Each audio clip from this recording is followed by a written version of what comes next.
질문 받겠습니다. 네, 우리 보세요. 네, 질문해 보세요. 네,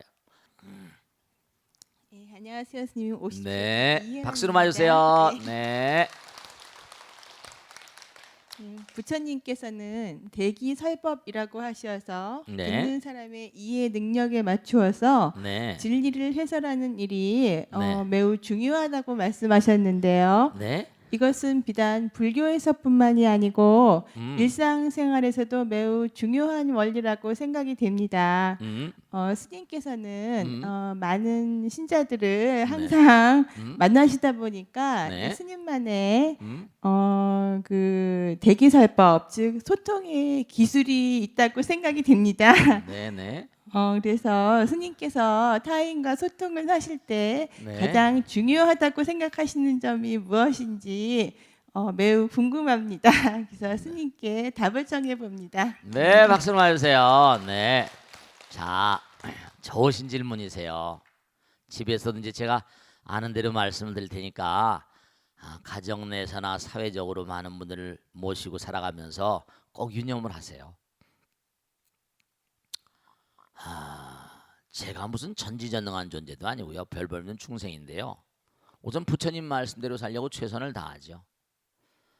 저도 뭐 실수라기보다 그냥 세속일 같은 건 다 당신들이 알아서 하다 보니까 그게 참 사실은 뭐냐면 이 무슨 재물이라거나 이런 문제들은 다 신도들이 다 알아서 해주길 바라고 저는 이 머리 깎고 살고 하니까 이 마음의 세계나 정신의 세계.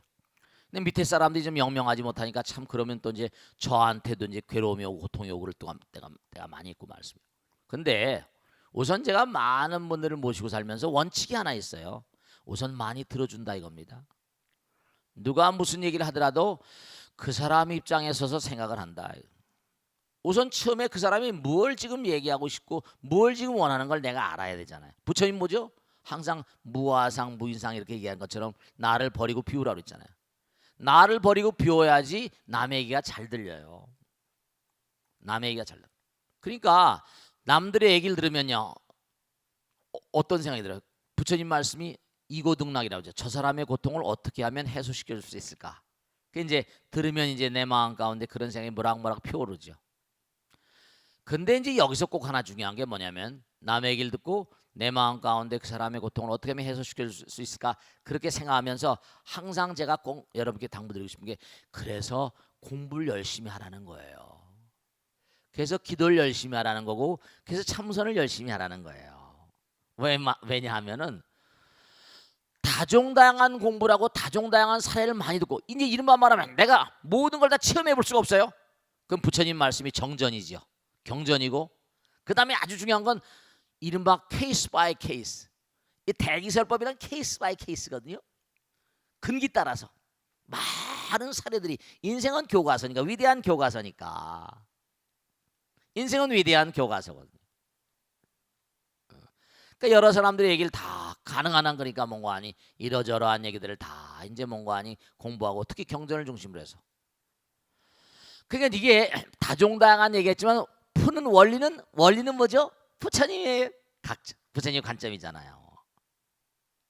그러니까 이렇게 여러분이 어떤 질문을 하더라도 딱 들어보 이렇게 먼저 듣고 그 다음에 뭔가 아니 어떻게 하면 해소시킬 수 있을까? 부처님 말씀과 과거의 모든 공부에 이제 뭔가 비춰보면서 다종다양한 과거의 해결의 사례들을 생각하고 그런 거. 그러니까 중요한 것은 항상 여러분들이 부부간에도 마찬가지 우선 나를 비우고 들으세요. 많이 들어야 돼요. 위스콘신 대학에서 나온 리포트에 보면 그 교수가 말이죠. 교수가 두 개 코스를 만들었어요. 하나는 listening 코스, 하나는 이른바 말하면 listening 듣는 거예요. hearing이란 말 쓰는 listening 코스와 speaking 코스. 그때 너무 놀라운 게 listening 코스 듣는 코스에는 1점 몇 프로밖에 안 신청을 안 했어요. 90% 98% 이상이 뭔가 아니 뭐예요? 말 잘하기 코스에 신청을 했더라 이겁니다. 그러니까 이 교수가 어떻게 글을 써냈는 거 아니? 누구나 다 말 잘하기를 원하니까 말 잘하는 사람이 듣기만 하더라도 뭐라? 이건 성공적인 인생을 살 수 있다. 그냥 들어. 미국에는 그러니까 뭐죠? 얘기만 전화 그러세요? 그래요? 그렇군요.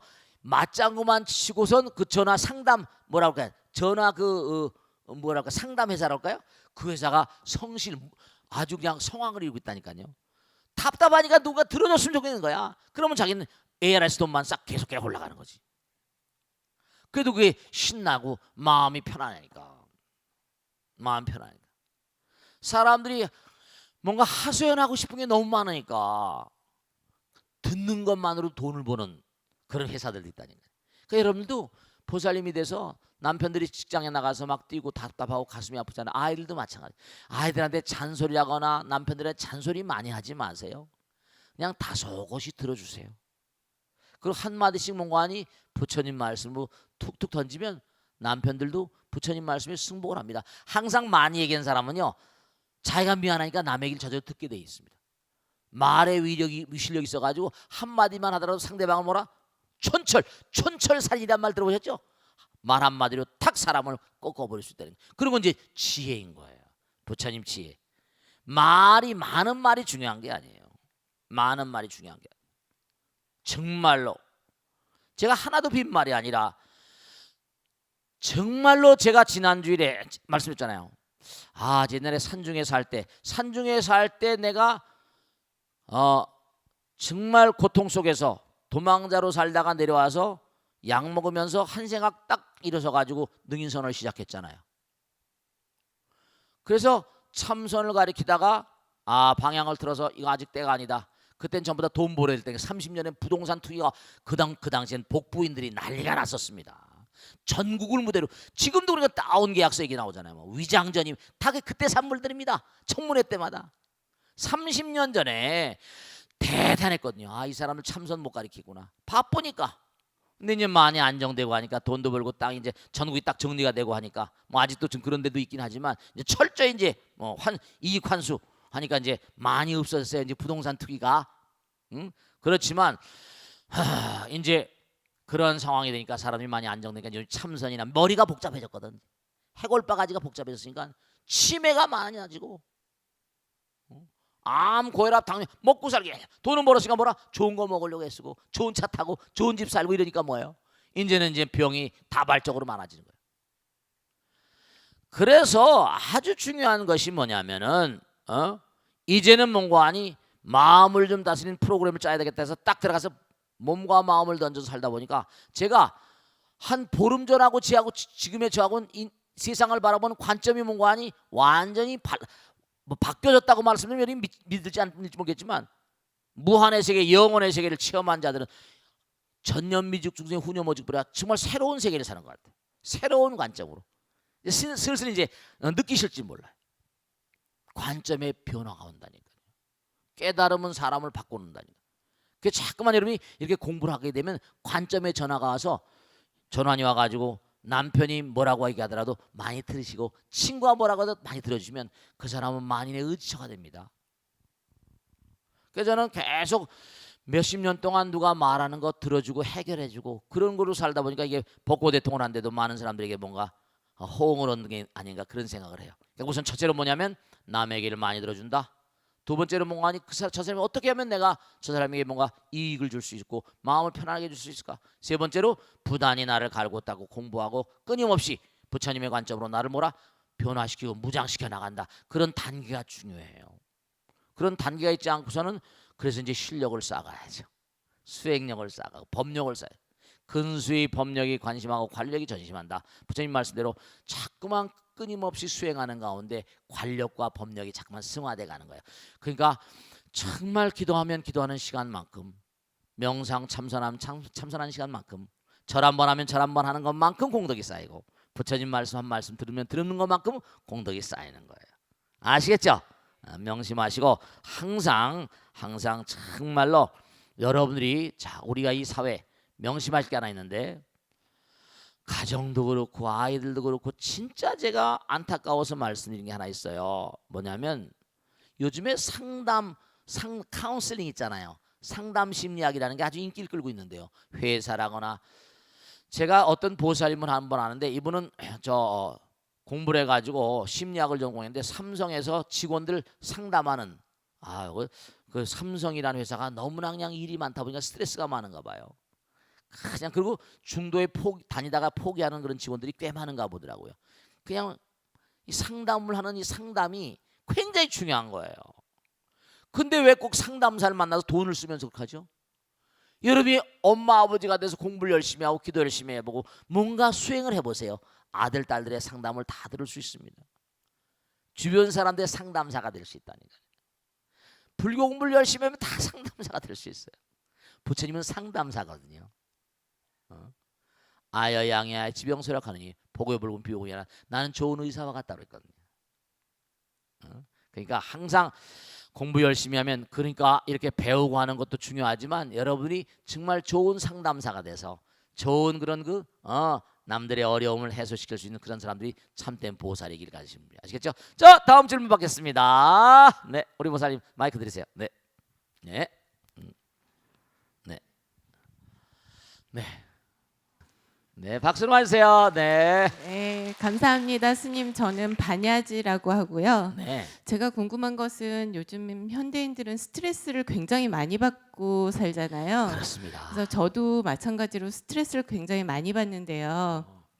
그 해소하기 위해서 뭐 운동도 하고 뭐 자기 개발서도 읽고 그다음에 뭐 마음 훈련에 관한 그런 책들이 많이 나와 있어서 네, 이제 내 마음을 바로 보기 위해서 이제 뭐 그런 것들을 보고 있는데 네, 그게 잘 해소가 안 되더라고요. 그렇지. 그러던 중에 이제 불교 대학을 우연히 알게 돼서 여기 다니면서 수행 정진하면서 조금씩 행복감을 찾아가고 있는데요. 그래도 이 스트레스가 이렇게 근본적으로 다 해결되지는 않아요. 그래서 근데 그러던 중에 한 도반이 그 마음 수련법이라는 게 있다고 하더라고요. 그래서 내 마음을 바로 보면은 스트레스가 뭐 다 해결이 된다. 그래서 그 마음 수련법을 한번 공부해봐라 이렇게 말을 하더라고요. 근데 네, 그 마음 수련법이란 게 어떤 건지 그 마음 수련법을 진짜 뭐 하게 되면 스트레스가 좀 완전하게 해소가 되는지 그것이 궁금해서 스님한테 여쭙니다. 네, 박수로 봐주세요. 네, 네, 자, 이 마음은 무한이라고 그랬잖아요. 그래 안 그래요? 그러니까 수행 방법도 다종다양해요. 무슨 말씀인지 아시겠죠? 대도가 무문이라고 한 것처럼 문이 없어. 문이 무한해. 별하별 방법이 다 있어요. 근데 그들 방법 중에는 정도로 가는 방법도 있고 그렇지 못한 방법도 아주 많이 있어요. 중요한 사실이 정도로 가는 방법도 있고 사도로 가는 방법도 있고 여러 가지가 있습니다. 중요한 것은 스트레스라는 말에 정의를 좀 알아야 돼. 스트레스는 상대성의 세계에서 나오는 거예요. 스트레스는 그러니까 우리가 무슨 뭐 수행을 한다 이것도 중요하지만 아주 중요한 건 다른가 보다 여러 가지 수행법 가운데 뭐 내 몸을 해체한다거나 여러 가지 뭐 떨어져서 죽는다거나 그 내 몸을 없이 하는 거야. 그러니까 그렇게 되면은 뭔가 아니 내 몸과 마음을 전부 다 놔버리는 상황이 되니까 일시적으로 뭐가 올지 모르지 항구적인 차원은 아니지.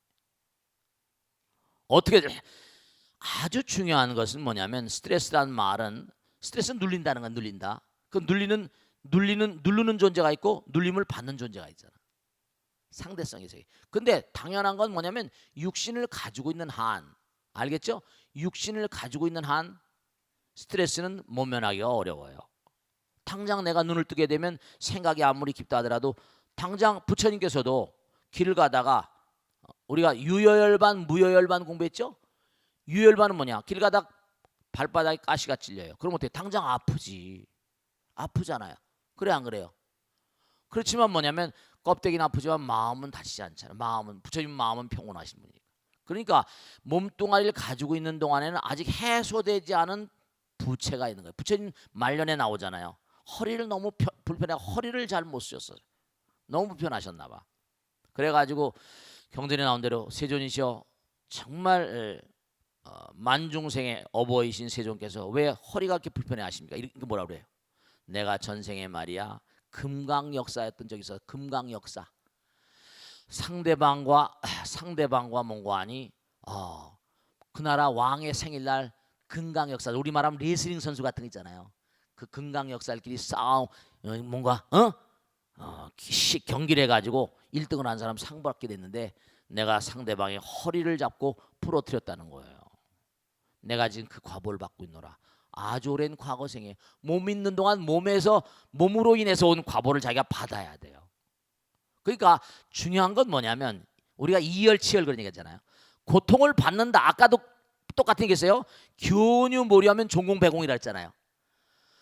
내가 고통은 아주 중요한 건데 고통이란 말 자체를 고통이라고 생각하지 말고 고통이라는 게 항상 뭐라? 미래를 위한 투자라니까요. 스트레스 받는다 이렇게 생각하지 말라니까. 이 스트레스는 뭔가 아니? 내가 이 스트레스를 통해서 고통을 통해서 여러분 고통이라는 게 오히려 고통을 통해서 업장소멸이라는 말을 쓰잖아. 저를 왜 3,000배씩 막 해요? 왜 문문관으로 3년 결산하고 합니까? 고통이라는 것 자체가 그게 업장소멸이고 부처님의 열반의 세계로 나가는 지름길 같은 거라니까요. 스트레스 받는다라고 생각하면 어디 스트레스에 빠지는 거야. 고통으로 하는 자에게 내일의 문이 막혀버리거든요. 그러니까 어떤 고통이 닥쳐온다더라도 흔쾌히 받아 마시면서 나갈 수 있는 힘이 취약해버리니까 그게 이른바 말하면 중생의 단점인 거죠. 그러면서 자꾸만 그래서 전미계요. 부처님께서 말씀하신 어리석음이라는 게 뭐냐? 육신이 있다는 것 자체가 어리석음이거든요. 이건 허망한 거라고 그러잖아요. 허망한 거지만 또 대단히 중요한 거죠. 이걸 통해서 또 우리는 성불의 길을 가는 거니까. 이 몸 또한이 또 뭐라? 부처님을 증명해낼 수 있는 도구 같은 거거든요. 수행을 통해서 수행도 이 몸을 통해서 가는 건데. 그러니까 이 몸은 부처님께서 이 땅에 존재하기 위한 생존 양식이란 말이에요. 그릇이라니까. 질그릇이라는 말이잖아요. 깨지기 쉬워.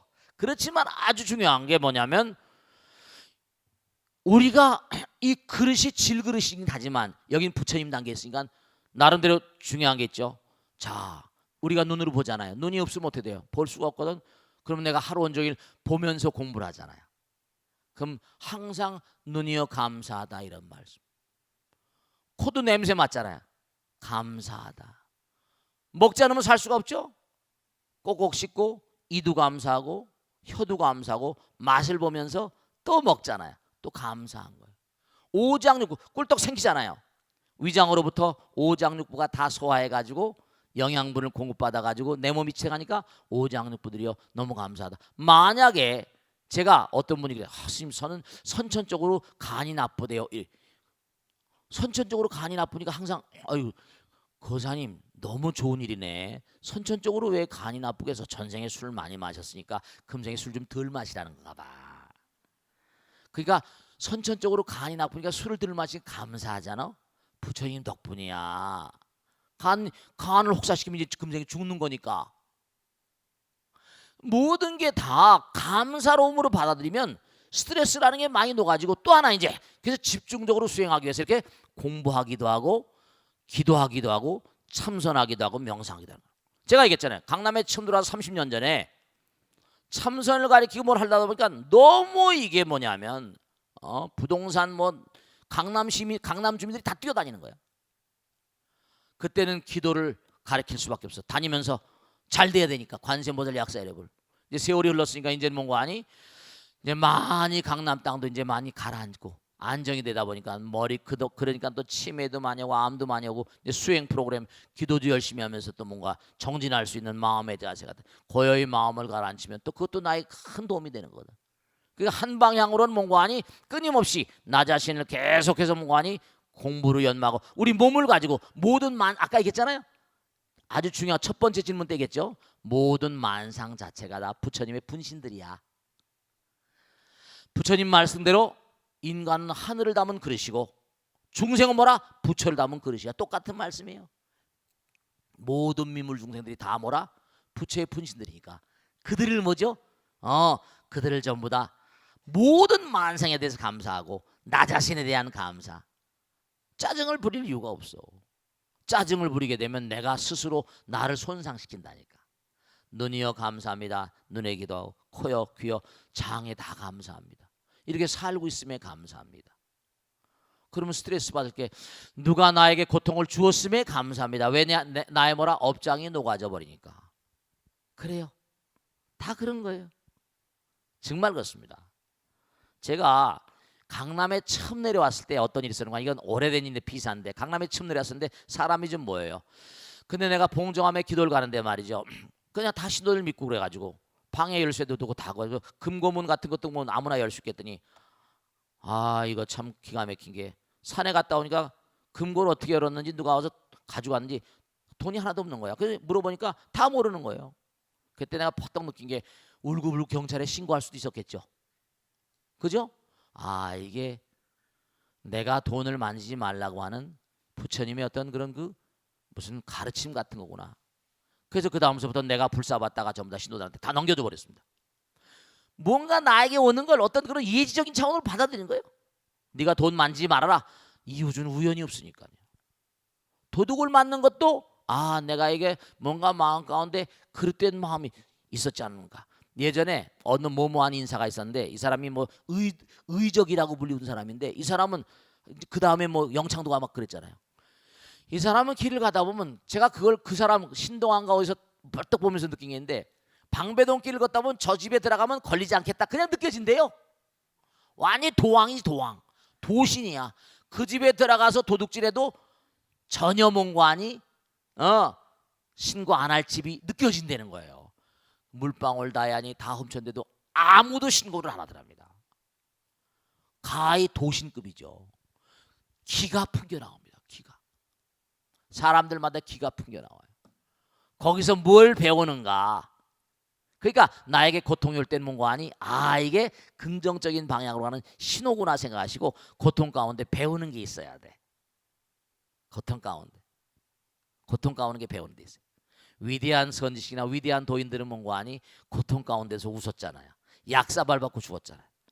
부처님께 대받았다가 계속 괴롭혔지만 항상 뭔가 하니 그걸 이겨내면서 다 그랬어. 예수님도 십자가 못 박혀 들어가시죠. 다 그랬어요. 그러니까 중요한 건 뭐냐면 정말로 마음 수련이다 뭐다 중요한 게 아니라 우선 첫째로 어떤 수행법이라 하더라도 체계적이고 시스템화된 그런 가르침의 체계가 있는가, 정전이 있는가, 그를 세운 사람이 누군가 이걸 확실히 아셔야 돼. 그러니까 종교도 3대 종교가 있고 하잖아요. 종교가 많이 탈색되고 탈종교 사회가 됐지만 그걸 맺는 사람이 누군가, 그걸 시행하는 사람들이 어떤가. 잘못 쫓아가 들어가면 사이비가 너무 많아요. 사이비가 너무 많습니다. 그러니까 꼭 아시고 부처님 말씀 따라 부처님 말씀에 마음 수령이 한두 끝도 없는 거죠. 알겠죠? 자, 질문 받겠습니다. 질문 받겠습니다. 자, 마이크 드리세요. 네. 네, 고맙습니다. 안녕하십니까, 박수. 스님. 네. 예, 저는 충청도가 고향이라서 지금도 남편이 거기 살고 있어 자주 가고 네. 또 오고 이럽니다. 그러다가 대전에 한 스님을 만나 뵈었는데요. 네. 그 스님께서 네. 하시는 말씀이 네. 부모의 업이 너무 커서 자녀들의 앞길을 막는다. 그리 말씀을 들었습니다. 네. 가슴이 철렁 내려앉는 말씀이었습니다. 그래서 어떻게 좋은 해결 방법이 없겠습니까 하고 여쭈었더니 네. 이 집안에서 누구 한 사람이 출가를 해야만 하겠습니다. 그 말씀을 하시더라고요. 네. 그러니 저는 이미 나이가 너무 지났고 우리 아이 중에 출가해야 할 사람이라면은 자식인데 그것도 제 입장에서는 그렇지. 권할 수도 없는 것이고 네. 그래서 스님 가르치신 대로 간절히 원하면 이루어진다는 말씀 믿고 네. 정말 이 업을 저에 대해서 다 녹여 주십사고 열심히 기도만 해왔는데 네. 아직도 아이들이 결혼을 못하고 있어서 그게 네. 늘 가슴에 못이 되고 있어요. 주변 사람들 네. 저의 이런 심정을 모르고 왜 자식을 끼고 사냐면서 핀잔하는 식으로 이렇게 말씀들을 하실 때 참으로 많이 아픕니다. 네. 그래서 어떻게 하면은 해결 방법이 없겠습니까? 여쭙고 싶습니다. 박수로 맞으세요. 네. 자, 우선 몇 가지 질문을 좀 정리를 해보겠습니다. 우선 그 스님이 어떤 스님인지 전 모르니까 저 보살님 잘 아시니까. 근데 그 스님이 우선 중요한 건 말이죠. 사람의 흐름이라는 건 함부로 말하는 게 아닙니다. 저도 이렇게 봐도 뭐 느껴도 잘 말을 하지 않죠.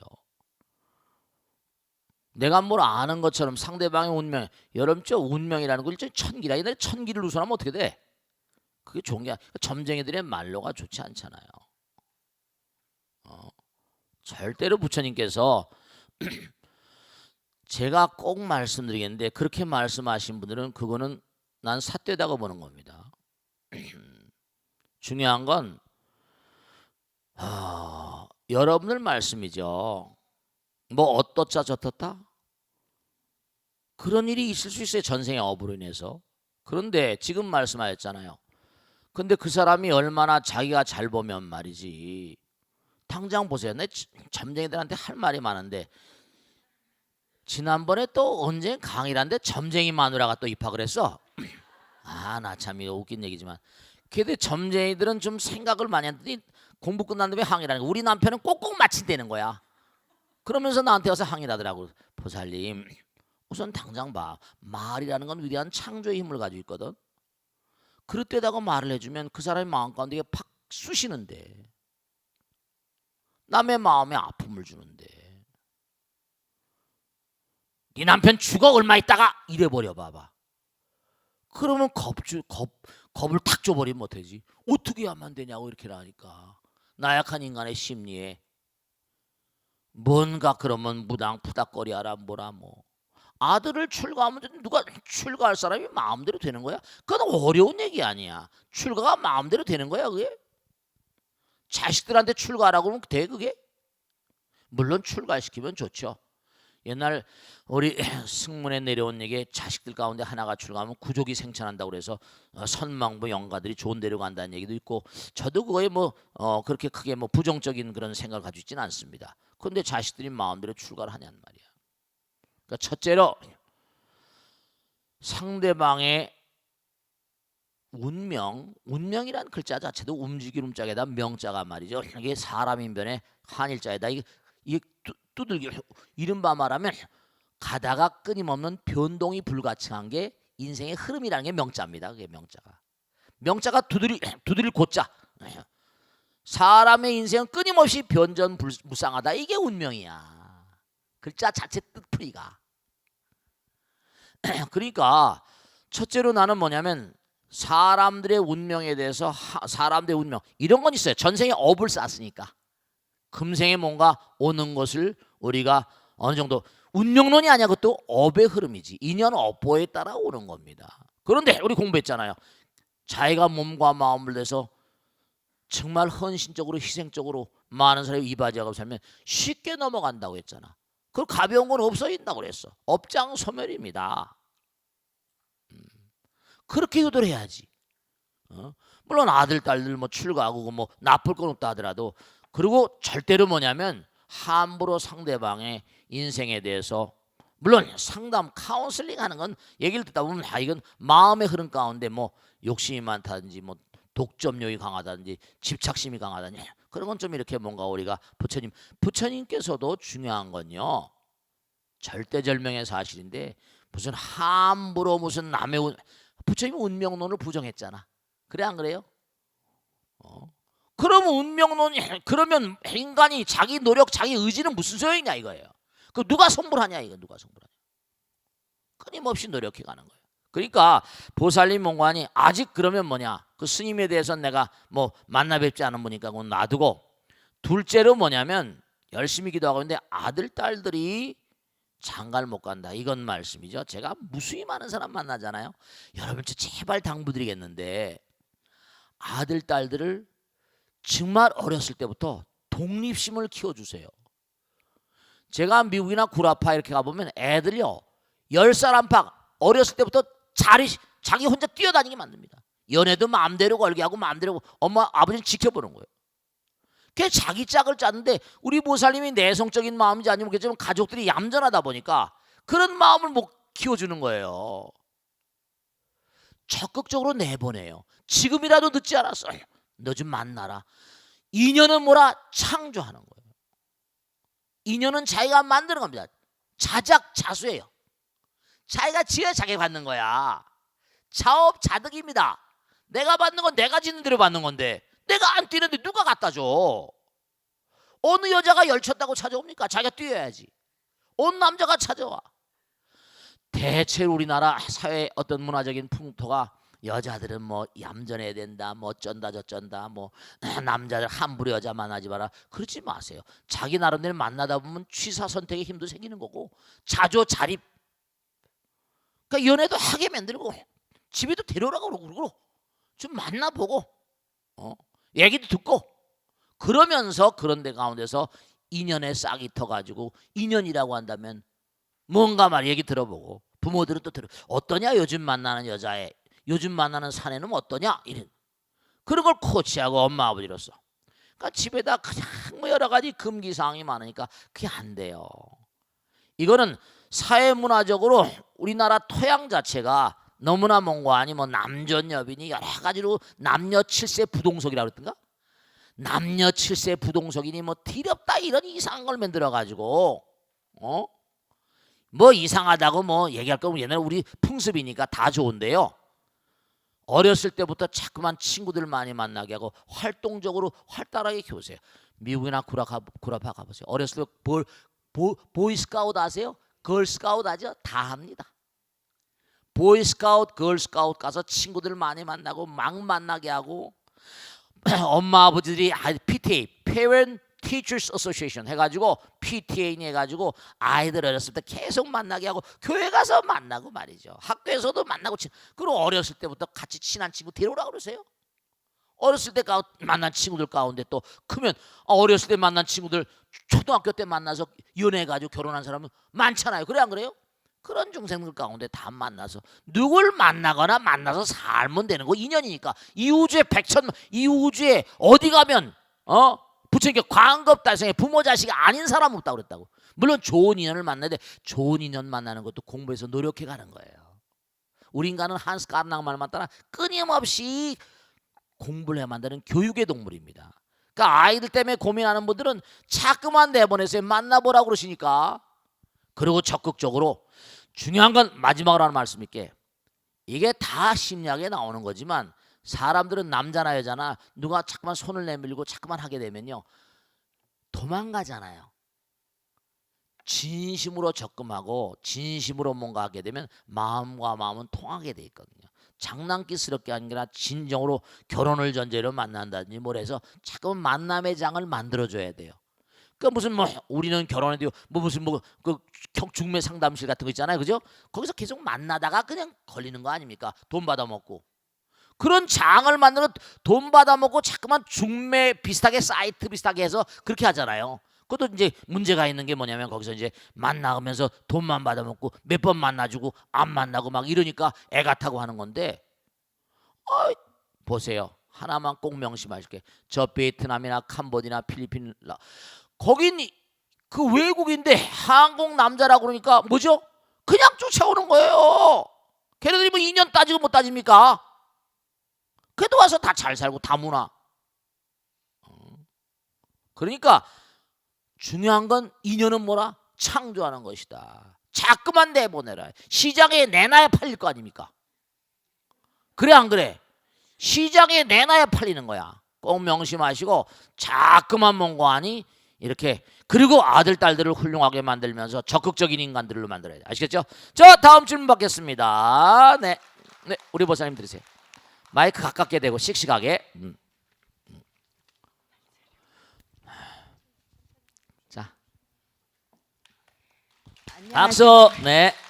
안녕하세요, 스님. 네. 제석처는 보살의 불법에 귀의하는 중생들을 위하고 또 아수라의 군대들을 물리치는 역할을 한다고 알고 있습니다. 네, 그래요. 그 제석천이 들고 있는 무기가 인드라망이라고 하는 그물인데요. 창이나 칼처럼 무서운 무기가 아니라 음. 그물이라는 것이 흥미로웠습니다. 음. 그 제석천이 사용하는 무기인 인드라망이 어떤 의미를 가지고 있는지 궁금합니다. 박수로 맞으세요. 네, 보살님, 내가 하나 물어볼게. 그게 인드라망이 무기라는 그게 어디 나와 있어? 들었어? 예, 책에서 그냥 책에서 봤어? 예. 확실해 그 책이? 그 책을 찾을 수 있어? 잘 모르겠지? 네. 앉아봐봐. 스님 중놀이 지금 한 35, 6년 하고 있는데 그 인드라망이라는 게 인다라란 말은 제석천이란 말이거든요. 근데 제망중중이 그건데 제석천왕 궁에 가면은 아주 아름다운 보석으로 짠 그물이 있대. 보석으로 만든 그물이래 그게. 그래서 그게 시편문 화엄의 시편문 같은 데 보면 그 보석에 우주가 다 비친다는 거야. 무한대한 차원이 거기 다 들어온다는 거야. 저 인드라망에 대해서 인드라망 뭐 경계법문이나 여러 가지 법문들이 많이 나오는데 근데 인드라망이 그 무기란 얘기는 스님이 들어본 적은 별로 없거든. 혹시 그게 그럴 수는 있을지 몰라. 뭐냐면 궁전에 이렇게 쳐놨으니까 아수라왕하고 싸운 건 많이 있거든. 왜냐하면 그 인드라라고 하는 게 이제 제석천인데 우리말은 옥황상제예요. 근데 옥황상제가 이제 이른바 말하면 여러 가지 얘기들이 많이 있는데 그 아수라의 군대들하고 싸운 거, 우주 전쟁을 벌인 얘기, 또 신선의 딸을 뭐 범접한 얘기, 뭐 그 경전에 나온 얘기들이 있습니다. 그러니까 제석천까지 옥황상제 이른바 말하면 우리가 사는 게 인간 세계지, 사천왕들 세계지. 그다음에 사천왕 48에 30천에다가 33천 옥황상제가 있는데 제석천인데가 33천입니다. 그러니까 돌이란 말이 우리가 쓰리 그지? 33 돌이란 말이 트라이아트람스 이른바 말하면 33이라는 게 이상해. 쓰리란 말이 돌이하고 똑같잖아. 비슷하잖아. 이른바 영어에 나온 어원이 비슷합니다. 돌이란 말이 3이란 뜻이야. 33천. 도리천, 야마천이라는 게 있는데 야마천은 연마왕 저승의 야마천의 천주이면서 이 지구상에 내려왔던 제일 최초의 인간이면서 지금 저승의 왕입니다. 그 염라왕이 연마왕이야. 야마천, 도솔천, 화락천, 타화자천 요게 6천이라고 그래요. 그런데 이 제석천 왕궁에 걸려있는 그물이 너무 아름다운데 그게 무기다. 뭐 방어하는 무기인지 모르겠지만 던지고 뭐 하는 건 아니었던 것 같아. 그물이니까. 그물을 던져 고기를 잡겠어 뭐라겠어. 근데 거기에 아름다운 보석들이 달려있는데 이 보석이 우주를 다 비친다고 그랬거든. 그래서 내가 그걸 한번 조사를 해보겠지만 그 무기라고 하는 얘기를 만일에 보살님 보셨을 테니까 그걸 어디서 본 근거인지 스님이 좀 알고 싶고 또 하나는 이런 게 있어요. 책을 보거나 지난번에 어떤 방송인이 무슨 책을 냈는데 자기가 방송을 하면서 대담자들을 많이 만나잖아요. 대담자들하고 대담을 하면서 이 사람이 뭐 석사 논문인가 박사 논문에 그걸 썼더라고. 대담자들하고 대담을 하면서 그 사람들이 한 얘기들을 쭉 이렇게 얘기하면 어디서 봤다 들었다 근거가 있다 해가지고 얘기한 것 가운데 80%가 잘못된 것들이래. 잘못된 정보들하는 거야. 70%도 아니야. 80%가 이게 방송을 할 때 굉장히 저도 사실은요. 이 벚꽃 대통령하거나 아침에 무슨 녹음을 하거나 할 때 제가 말씀드린 다 조사해보고 이게 확실한가 아닌가 조사해보고 얘기합니다. 왜냐면 방송에서 들어다 지광스님이 얘기했다. 이거 잘못 말하면 피 보는 거야. 잘못 얘기하면. 그러니까 잘못 보고 듣고 남에게 전달하는 것도 그 사람에게 오보를 잘못된 정보를 주는 거지. 그래서 내가 인드라망이라고 하는 게 이게 무기였다. 이거에 대해서는 내가 좀 몰라. 그게 이제 인드라망 궁전에 처 있으니까 외적을 뭐 아수라왕들하고 싸우고 우주전쟁을 많이 하다 보니까 그게 어떤 방어적인 역할을 했는지 무기적인 역할을 했는지 그건 내가 잘 모르겠어. 근데 이게 던지고 자시고 할 건 아닌 것 같아. 인드라왕 궁전을 너무 아름답게 장식한 이 장식을 한 얘기가 나오거든. 그 제망이라고 말해. 제망. 제석천왕궁의 그물이다. 근데 그 전부 다 그 그물을 보석으로 짰대요. 너무 아름답다는 거야.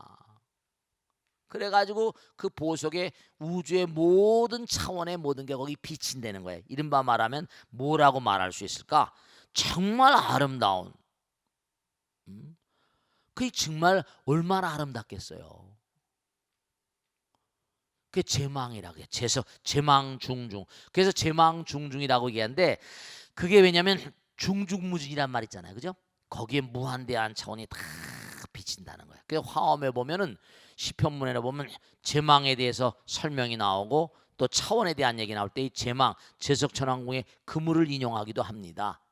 그래서 이 무기란 얘기는 조금 내가 이제 더 조사해 보겠지만 혹시나 그런 얘기를 한 근거가 있으면 나한테 가르쳐 주면 내가 한번 조사를 해볼 테니까 확실히 해야 되니까 그게 무기라는 건 조금 좀 생각을 해봐야 되지 않을까 그런 싶은데 그걸 뭐 외계 저 아수라들은 뭐예요? 왜 아수라가 이것도 알아두셔야 된다. 왜 아수라는 전쟁을 벌인가?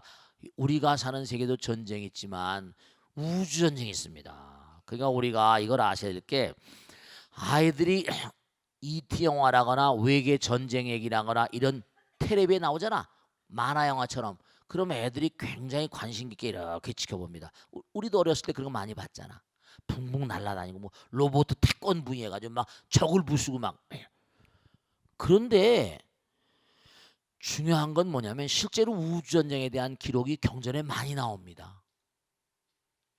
그러니까 제석천궁이라는 게 옥황상제 계신 곳인데 이 아수라들은 뭐냐면 자기가 이렇게 돌을 닦은 사람은 아니야. 부처님 경공부를 하거나 제대로 한 사람은 아니야. 수행을 한 사람이 아닙니다. 그런데 어떻게 되는 거 아니? 경전에 나온 대로 하면 나라 왕이 하도 종교 간에 다툼이 있는 거야.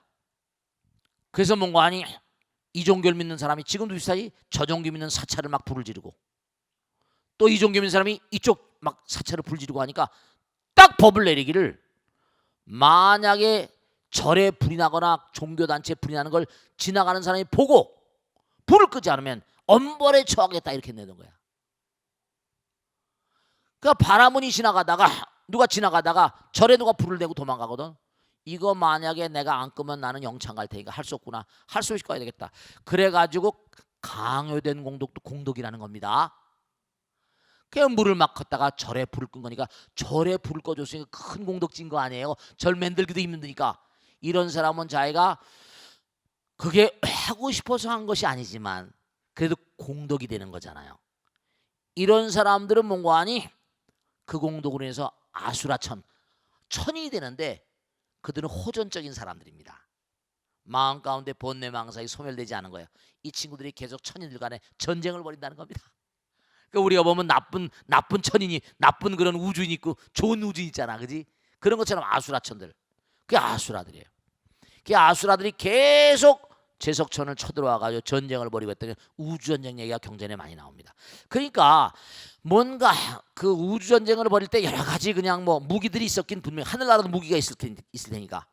그래서 그 경전에도 무기들 얘기가 많이 나오는데 이 그물에 대한 무기, 그물이 무기라 이런 건 내가 별로 못 들어본 것 같아. 별로 못 들은 게 처음 들어보는 것 같아. 그러니까 그 근거를 좀 찾아봐야 되겠고 그 자료를 좀 주시면 너무 감사드리고 그리고 꼭 하나 명심하실 게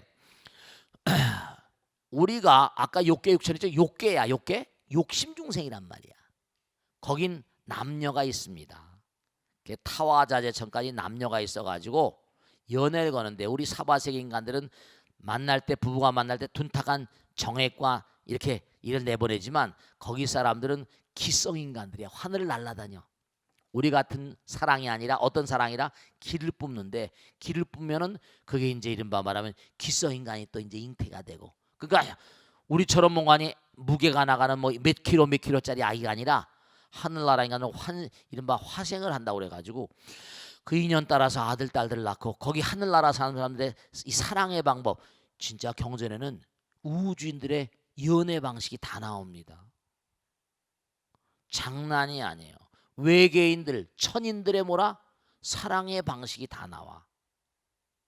그래서 제석천왕 이른바 도리천, 야마천, 도솔천, 타화자천 쭉 이렇게 나오는데 점점 뭔가하니 도가 깊어지면 깊어질수록 접근은 안 하더라도 마음과 마음으로 그냥 눈만 바라봐도 찌리리하고 그저 뭔가하니 처음엔 그렇지 남녀처럼 우리 사바세계 인간들은 막 부둥켜하고 난리법석을 쳐야 되잖아. 근데 그런 게 없어.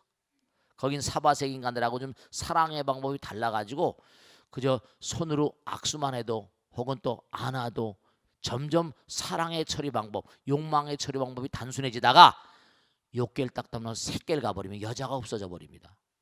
남자 여자란 남성 여성이라는 게 없어졌고 하나가 돼버리고 그런 세계에 가려면 이제 중요한 게 우리가 몸과 마음을 다해 수행을 해가지고 시간과 공간을 극복하는 훈련을 해야 되니까 참선 같은 것도 굉장히 중요하고 연불기도도 굉장히 중요합니다. 왜냐하면 시간과 공간을 초월하는 장으로 들어가야지 정말 우리가 여기서 사바세계에서 시간이 항상 금이라니까 초침 떨듯이 움직이잖아. 거기 가다 보면 즐거움 선열의 미라거나 법열의 미라거나 해가지고 영원 그 자체 세계로 자꾸만 가는 노력을 하지 않으면 색계 무색계로 가기가 불가능합니다.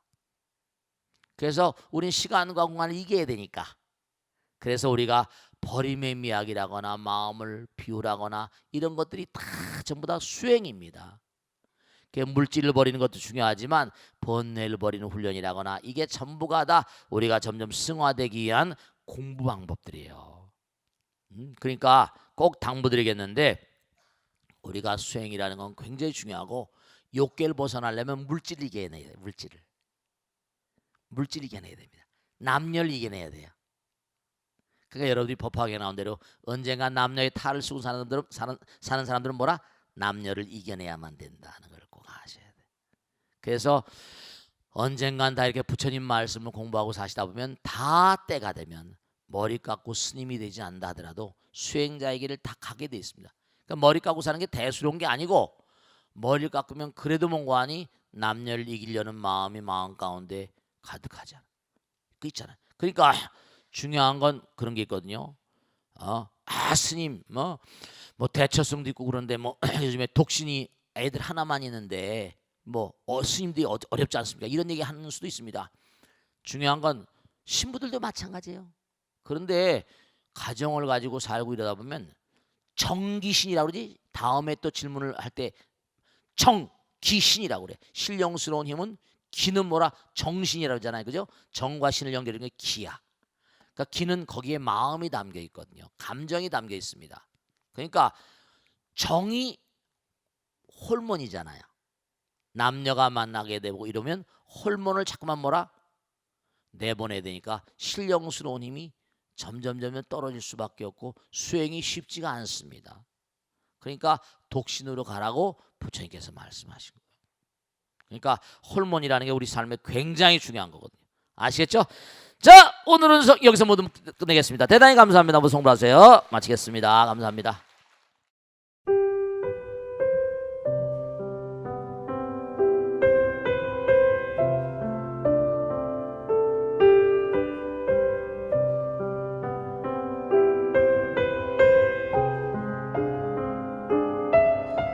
불자 여러분 안녕하십니까? 능인선원장 치광입니다. 이 불교 방송은 정말로 불교의 보배입니다. 부처님의 거룩한 뜻이 무엇입니까? 부처님의 가르침을 세상에 퍼뜨린 거 아니겠습니까? 불교를 정말로 한 차원 업그레이드 시키고 한국 불자들의 신심을 한 차원 더 장양시키기 위해서는 여러 불자님들의 정말 도움이 필요합니다. 몸과 마음을 다해서 많은 불자님들 ARS 한 통에 이 불교 방송이 살아날 수 있습니다. 여러분의 관심과 그 다음에 편달이 한국 불교의 새로운 날 그리고 새로운 시대 새로운 차원으로의 도약으로 그렇게 우리 방송 불교를 그렇게 인도할 것이라고 확신합니다. 감사합니다. ARS에 많은 관심 부탁드립니다. 감사드립니다.